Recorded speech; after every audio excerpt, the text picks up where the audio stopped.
Hello guys, কেমন আছো সবাই? আই হোপ সবাই খুব ভালো আছো। আর আমরা কেমন আছি সেটা তোমরা দেখতেই পাচ্ছ। এই জলের মধ্যে চারিদিকে শুধু জল, যেদিকেই তাকাই সেই শুধুই জল। তোমাদের ওখানে কোথায় কোথায় জল উঠেছে প্লিজ কমেন্টে জানিও।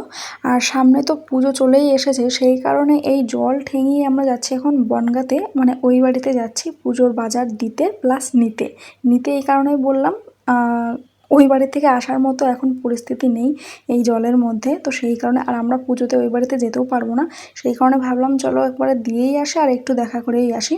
এদিকে দেখো পুজোর প্যান্ডেল শুরু হয়ে গেছে, লাইটিং শুরু হয়ে গেছে, কিন্তু সত্যি বলতে এবার না মনের মধ্যে পুজোর কোনো ফিলিংস নেই। এই বাড়িতে এসে পৌঁছেছি 1টার সময়, 11:30টায় বেরিয়ে, বুঝতেই পারছো রাস্তার কী অবস্থা। এখানে আমাদের অনেকক্ষণ আগেই খাওয়া দাওয়া হয়ে গেছে। আমি, মা আর বৌদি ভাই 3জন মিলে এখন হাট নিয়ে বসেছি, মানে বাজার দেখতে বসেছি। তো চলো তোমাদের সাথে এক এক করে সব কিছু শেয়ার করি, কার কোন জিনিস হলো এবার পুজোতে। এই যে গ্রিন কালারের তাঁতের শাড়িটা দেখছো, এটা হচ্ছে বৌদি ভাইয়ের মানে ঠাকুমাকে দেওয়া হয়েছে আমাদের বাড়ির তরফ থেকে। মানে আমাদের বাড়ি বলতে আমার বাপের বাড়ির তরফ থেকে বৌদি ভাইয়ের বাড়িতে দেওয়া হয়েছে। এটা হচ্ছে মাসিমণি, মানে বৌদি ভাইয়ের মায়ের জন্য দেওয়া হয়েছে। আর এই বাজারগুলো যখন করা হয়েছিল তখন আমি ছিলাম, মানে আমরা 3 মূর্তিই গেছিলাম শান্তিপুরে বাজার করতে। তো এই শাড়িটা আমার ভীষণ পছন্দ হয়েছে, ময়ূরের ডিজাইন করা। আর এরপরে দেখো এই শাড়িটা হচ্ছে বৌদি ভাইয়ের জন্য। এটা হচ্ছে কাঞ্জিভারম শাড়ি, তোমরা ক্যাটালগ দেখে বুঝতেই পারছো। খুলছিলাম না, কিন্তু মা বললো না খুলো, সব কিছু যখন খুলে দেখাচ্ছ তাহলে এটা কেন আর কি, ভাবছিলাম এলোমেলো হয়ে যাবে সেই কারণে। তো শাড়িটা কেমন হয়েছে অবশ্যই কিন্তু কমেন্টে জানিও। আর আমার কিন্তু বেশ ভালোই পছন্দ হয়েছে। আর এখানে আমি কোনো ভয়েস দিতে পারছিলাম না, কারণ দাদা ঘরে ঘুমাচ্ছিল আর বাবা তো পাশে, দেখলেই তোমরা। আর আমরা নিচে বসে আর কি মাদুর পেতে এগুলো দেখছিলাম, এটা দেখার বেশ মজাই আলাদা। আর এটা হচ্ছে সবথেকে বড় মেম্বার আমাদের বৌদি ভাইয়ের ছেলের জন্য, মানে আমার বৌদি ভাইয়ের ভাইপোর জন্য। আর এই যে পিঙ্ক কালারের গেঞ্জিটা দেখলে সেটা হচ্ছে দাদার জন্য, আর এটা হচ্ছে মেসোমশাইয়ের জন্য, মানে বৌদি ভাইয়ের দাদা আর বাবার জন্য। আর এই প্যান্টটা হচ্ছে আমার দাদার জন্য। এরপরে দেখাচ্ছি আমি বৌদি ভাইয়ের বাড়ির থেকে আমাদের বাড়িতে আর কী কী দেওয়া হলো, মানে আমার বাপের বাড়ি থেকে কী দেওয়া হলো। এটা দেখলে বাবার শার্ট গেল, আর ছেলেদের জিনিস তো সেই জন্য আর বেশিক্ষণ টাইম নিয়ে দেখাচ্ছি না। এটা হচ্ছে মায়ের জন্য শাড়ি, মানে আমার মায়ের শাড়ি।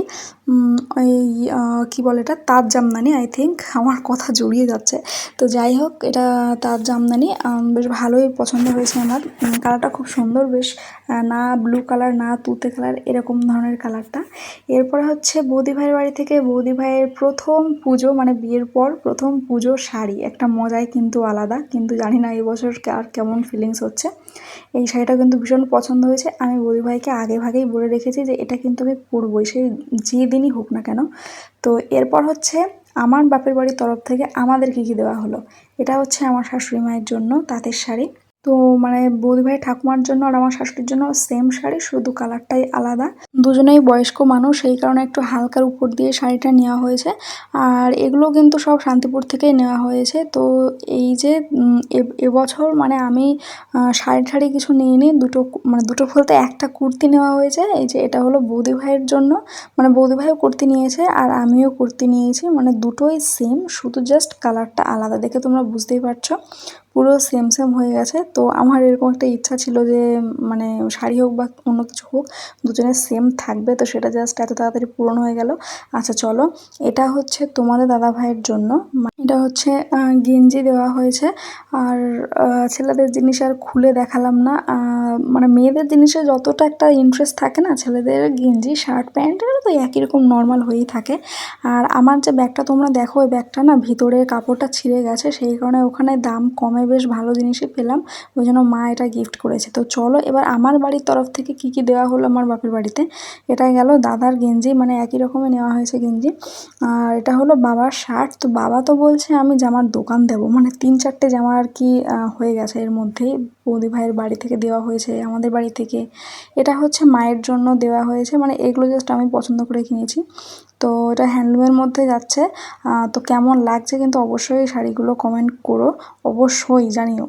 আর এটা হচ্ছে বৌদি ভাইকে দেওয়া হয়েছে, প্রথম পুজোর শাড়ি বৌদি ভাইকে দিচ্ছি। এটা একটা আলাদা, একটা যখন শাড়িটা কিনছিলাম একটা আলাদাই অনুভূতি হচ্ছিলো যে বৌদি ভাইয়ের জন্য। আচ্ছা পিঙ্ক কালারের এটা যাচ্ছে আঁচল, আর পুরোটা কিন্তু সবুজ কালারের মধ্যে এরকম গুটি গুটি ফ্লাওয়ার করা পুরো কাজটাই আর কি। এরপরে দেখো আমরা বেরিয়ে পড়েছি, সন্ধ্যা প্রায় হতেই চললো। আর রাস্তার যা অবস্থা, একটু তাড়াতাড়ি না গেলে তো হবেই না, তাই তো বাড়ি পৌঁছাতে পৌঁছাতে রাত 9:30 বেজে গেছিলো। আর এখানে একটু লেদারের সব জিনিসপত্র পাওয়া যায় অনেক, মানে বেল্ট, জুতো, ব্যাগ এই ধরনের। তো তোমার দাদাভাই এখান থেকে একটা বেল্ট কিনেছিল।